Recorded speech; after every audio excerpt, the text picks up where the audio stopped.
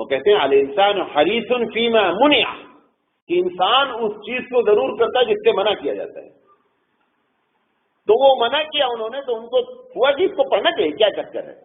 وہ پڑھنے کے چکر میں ان کو سمجھ میں آئی کہ تو ٹوٹل جھوٹ بول رہے ہیں یہ لوگ. اب وہ بہت پریشان ہے کہ کیا کیا جائے.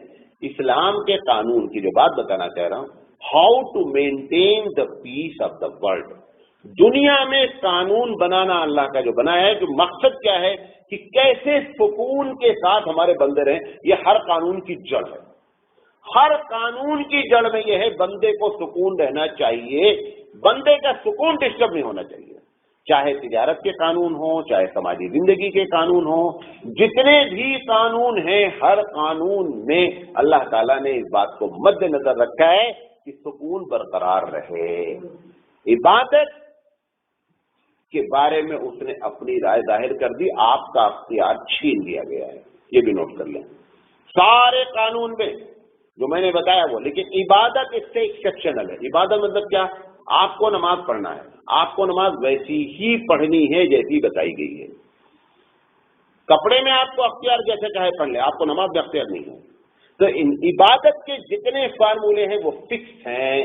بقیہ سب میں جو میں نے بتایا اسی بات کو مد نظر رکھتے ہوئے قانون بنایا گیا ہے. چونکہ یہ صورت پوری پوری قانون پر چلے گی، اس لیے میں نے سوچا چند ابتدائی باتیں آپ کو بتائیں. انشاءاللہ دوسرے کی کل بات کریں گے.